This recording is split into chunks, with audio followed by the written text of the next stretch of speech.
Hi guys, it's Kelly here and I'm back with another video. Today's video is featuring the newest release from Anita Duram and the Colorado Craft Company.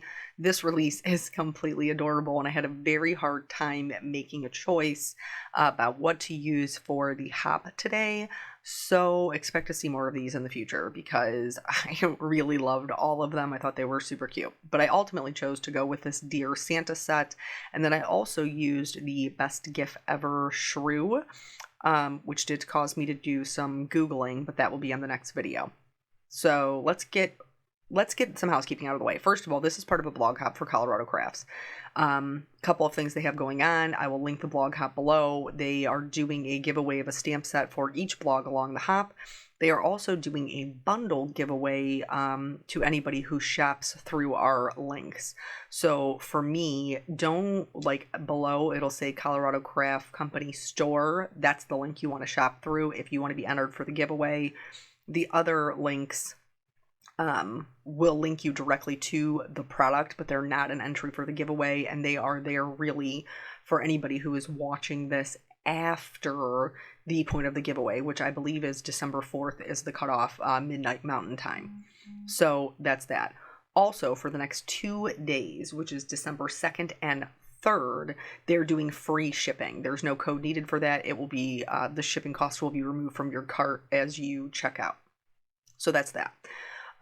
Here I have stamped my characters on some Eclipse masking paper because, as I'm sure that you saw from the thumbnail, we are going to be doing some scene building. There's 2 cards in that thumbnail, and so this is going to be one of the cards showing how to create the pine trees. And then the video for tomorrow will be showing how to make the birch trees. There was just too much footage to put them both into one video, even though I made them simultaneously. And so I just made the decision to split them up into 2 videos. So some of it is the same but different, just FYI on that. So here I've stamped my image and now I'm masking it. One of the things that I really, really like about Anita's sets is she almost always has a pre-built scene. That's the one you see on the right here. And then all of the other characters so that you can build your own scene, which I appreciate as a person who likes to make my own scenes. So for today, we are going to be using the pre-built scene. You saw me mask off just a line on the right hand side. This is going to be the line for my sidewalk, and then here on some more Eclipse masking paper I just drew just a swoosh for some hills, and I will be using both sides of these, one on each card. This is necessary to create some snow, so we'll have like land, sidewalk, land, snow, and then the sky, which is where our trees will be. So for my background, I am doing some ink blending with distress inks. You can, of course, use any kind of inks that you have. You can also use any kind of medium that you want. I like distress inks because a little bit goes a long way and it will cover my entire background very quickly and give me a very good blend. That's why I chose to do it this way. So with all of that said, I really just like with the scene building, and we have talked about that in the, the other videos that I've done where you guys were looking for some, I asked you guys what you were looking for. A lot of you mentioned that the reason that you first came to my channel was because of the scene building, and those are things that you enjoyed seeing. But I want to encourage you to make your own scenes. Like, I look at other people's scene cards and I think that they're really very beautiful. But a lot of times their videos are, have music or whatever, and they're not really teaching me how to achieve it myself. And I want you to know that you can achieve it yourself. And so these are just 2 simple trees that you can use to put in the background of really any kind of cards. Obviously more maybe winter themed, not necessarily Christmas. But I mean, there's like still pine trees, in the spring or the summer. Like, it just depends on what area that you're in. And the same with the birch, though maybe they would have a few more leaves than they are going to have in my card. So once the sky inking is done, I like to do my inking twice. You guys know that. So that it blends better. I'm going to go ahead and remove the mask that was for my snow. and I'm adding shading just to the bottom. Now, all of my masks are still in place for my characters as well as my sidewalk.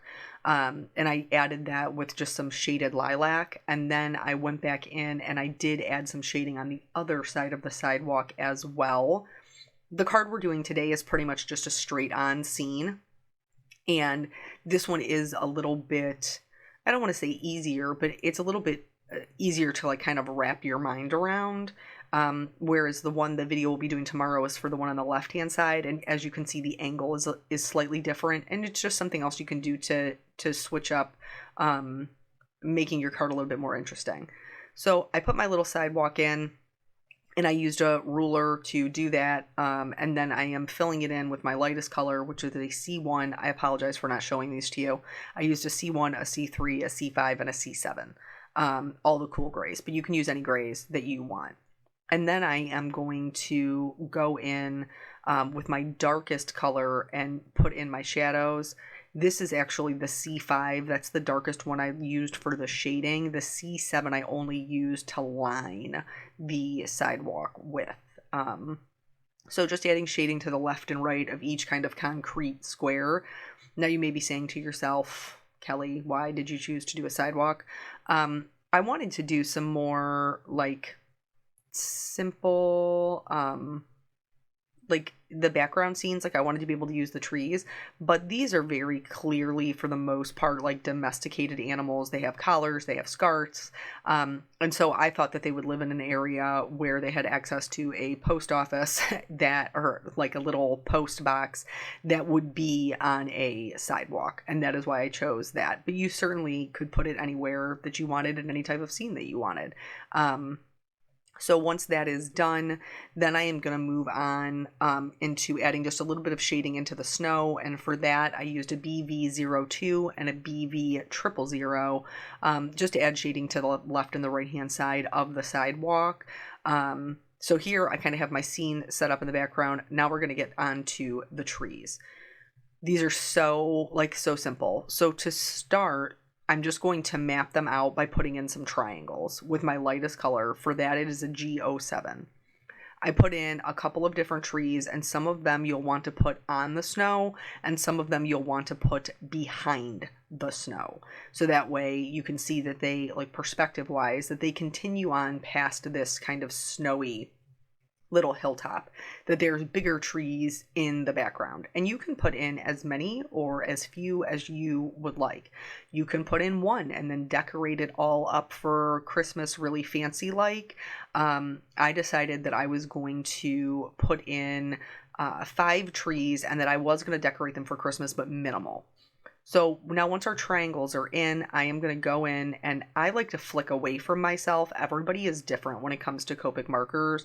So find on a scrap piece of paper if you're more comfortable flicking towards yourself or away from yourself. And then I am going to go in and create these layers of this tree. You'll notice that they're not super even, that it goes out past the triangle. Which is fine. That's what we're trying to do. We're trying to give them a little bit of a more realistic shape, and they wouldn't be perfectly triangular in nature. But then each time I'm laying down a slightly darker color, I'm not completely covering up the color before it, and I'm making sure to leave a gap in between them. Because the way that pine trees grow, there's multiple layers. And so you'll have shadows where branches are coming out from underneath other branches. And again, these do not look perfect. You can tell I'm going outside of that triangle intentionally, but I'm just doing little flicks and leaving those gaps in between to create those layers. Now, for the ones that are behind the hill, you want to make sure that you stop at the hill, that you don't flick over the snow part, or they'll look like they're in front of it instead of behind it. So once I get out to my darkest color, then I'm going to go back in working towards my lightest color, and I'm going to start giving it, shaping it up a little bit more so that it is a little bit more even. Still using those same flicks of color, just evening out my layers so that the general shape of the tree has a nice shape. And again, just being careful not to go over that snow, because it will put the tree in front instead of behind. So I only have 2 trees in front. All of my other trees are behind. And then that's it. Like, that's all you have to do to the trees. And they're super cute and they make sense in the scene. Here, I did have a little bit of green that went over. If you do, it's no big deal. Just go in and hit it with a colorless blender and you'll be able to remove that color and still have a clean white snow. If for some reason you have any residual left over, hit it with a white gel pen. So you'll notice as we're going through this particular video, because I was doing them simultaneously and I did not know that I was going to be splitting up the videos, some parts are on one card and some parts are on another. So for the snow on top of my little mini post office, my little drop-off mailbox, I did a little bit of gray and a little bit of that same BV color that I used for the snow. And then for the letters to Santa, as well as the note on the post office box, I used those same cool grays, and I just added the shadows in so that they would still appear to be white. I know they look gray now, but they won't always, because we're going to add in some more colors that will then give them appearance of being white. For my little mouse, in both of the cards, I colored him with warm grays. Sorry, I got confused. I was like, where's my birch trees? But then I just realized I cut them out on purpose. Oh, what's happening to me? Anyway, I used my warm grays on both of my little mice. And then I brought in some warmer browns, middle of the road browns, the E50 family. That's kind of my go-to for browns. So for my little bunny, I am coloring him with the lighter ones, an E50, an E53, and an E55. And then my little puppy dog, I'm going to make him more of a chocolate color. So I'll be using the darker browns from that same family. And this is a great way, if you don't have a lot of markers, to really kind of extend out what you have and get more for your money, without having to purchase new markers and still have a different look. So as far as life goes, so let's talk about this last video that I put up. So I put up this video. I put up this video doing the hot foiling. And can we talk about a bomb? Like, I mean, it just totally bombed, which is fine. Like, it's a good way for me to know like what you guys are or are not into. And I'm gonna tell you that the majority of you are not into hot foiling, which is totally fine. But it's such good information for me, and I'm not gonna know unless I put it out there and then see the response. And so that's one of the things, like with art in general, like you don't know unless you try. And like everybody is afraid to kind of try and fail, but if you don't try, then you truly never do know what will or will not be something that you're really enjoy or something that you're great at. And so if you have been shying away from, creating your own scenes with your cards, here's your sign. Give these trees a try. They're really very easy and they add quite a bit to your scene. They're not stamps. Obviously we created them, but they're simple enough. So give them a go. Alternatively, I put up the video recently with the dye with the dyes. You guys killing me because I don't love dyes, but you asked me to Copic color dyes and I did, and that video is killing it. So then that means now I have to use more dyes because clearly you guys are looking for new ways to use your dyes and to add dimension to them. So I will try to be better about that as well, but hopefully you still enjoy the scene cards because I do. And so that is how I picked what I was creating today with these new stamps, from Colorado Crafts and Anita. Obviously Anita, if you're not familiar with her work, she doesn't just do stamps. She's actually, a children's book illustrator, as well as multiple other things that she uses her illustrations for. And so they lend themselves so well to scene cards, or just being like, that's like this stamp that we're coloring right now, is because it's already put together. Like you could literally just use this stamp without putting all of the stuff in the back, like this little scene, do a little bit of a shadow underneath them for some snow, stamp a sediment, and it would be super cute. Speaking of what we're doing now. So I decided to color my mailboxes red, really just for kind of like a pop of color. And so the shadows would be where the snow is hanging down, where all of our little characters are standing in front of it, and definitely add some shadows on the inside of the mailbox slot because very little light would be getting in there.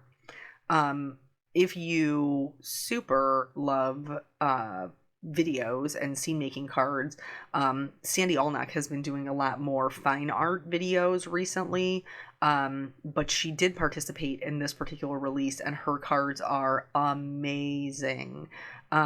Just they're gorgeous. Her work always is. So if you haven't seen that, because I know some people haven't necessarily been watching her, like it hasn't been the same type of audience because she has switched to more of a fine art, but I would encourage you to check that out because it's those cards, they're just amazing. She did them with pencils if you're into colored pencils instead of Copic markers. So yeah, so that's what's going on the work front. On the home front, so we got over, I don't know if it was the amoxicillin rash or the chicken pox vaccine rash or viral rash. Like, we really genuinely don't know what happened with her, but she got over it and it has cleared up completely. But now she has another cold. Oh, my poor baby. Like, it's just, if she's gonna get it, girlfriend's gonna get it. Like, and so for the past 2 days, she's just not really been herself. She's playing, but not, not as much. She's very tired. Both of my kids are that way. You can see it in their eyeballs. Here, the dog's collar has a little disc, like a little, what is the word that I want? Little disc, a little license. I was like, my dogs have them. What are they called? A little license, so I highlighted that with the gold pen, and then this is also what I'm going to use to decorate my trees, and I just did this in a polka dot pattern as if they had lights on them or ornaments on them, and they were kind of decorated for the season. I thought that was super cute, and the metallic pens are a great way to do that. The other thing I'm going to do, and this might be unpopular, but I'm okay with it, is I'm going to make it snow. And so I'm going to do a video upcoming on a couple of different ways to make it snow. But for these cards, I chose to just use a white gel pen. And it might seem like it's pretty daunting and like it might take a while, but it actually goes by very quickly. I just started my white gel pen and made sure there was ink flowing. And then I just did a series of dots over everything. Like over all the things, over the characters and everything. Like, I was careful to avoid their, faces and things like that. But I put it all over everything so that it really would look like it was snowing. For the sentiments gave me some problems. In the beginning, I tried stamping them directly on the card because I wanted it to be a true one layer card, and you'll see that here in a minute. It just didn't look good. It was not very legible. And so I was like, okay, I will stamp that. That's what I'm doing here. I will stamp them and heat emboss them in white on white, and then I'll use ink blending to blend them into the scene. I didn't like that either. I ultimately ended up turning them black with my distress ink. But if I had to do it all over again, I would have just white heat embossed on black and called it a day. But I left it in to show you how I fixed my boo-boo, because I think that that's important lessons too. So she's sick again. She hasn't really had a fever, and I know that she's been drooling a lot, so she is teething. But one of the telltale signs for my daughter when she is sick is that she is not interested in eating. My girl loves food. Okay. She loves the snacks. And, yesterday she flat out refused to eat her oatmeal, and she will eat a bottle, so she's not getting dehydrated. She is still getting nutrients that she needs, but she was not very interested in food, and that's usually a pretty good sign for her that she just doesn't generally feel well, which means I haven't really been sleeping well because I worry about her. That's just parenting. So hopefully my wonderful husband this morning got up and took the kids to where they were going, gave me an opportunity to sleep in a little bit, and he said that she was smiley and giggly this morning, so that's all good news. Here, I just took the ink direct to the paper to make sure it was solid. And then what I'm doing with the ink blending tool is just rubbing it in to make sure that it gets in between all of that embossing. And then I will just take a slightly damp baby wipe, buff it right over the top to clean up any ink over the embossing. And then I popped both of these up. So is this a true one layer card? No, it's not. But you definitely could make it that way if you planned better than I did. That's a big problem I have with scene cards and the sentiments. So here, just lining these up, I'm placing them right over that embossing that I didn't like, and nobody will be any the wiser. And then that's it. That's both cards. So please head over to the blog hop so that you can participate and possibly win a stamp set. If you want to shop, please use that link so you can be entered into that giveaway and utilize those free shipping days. So yeah, that's it for me. I will see you guys tomorrow with how to do the birch trees for the other card. Thank you so much for your time. I'll catch you on the next video. Bye.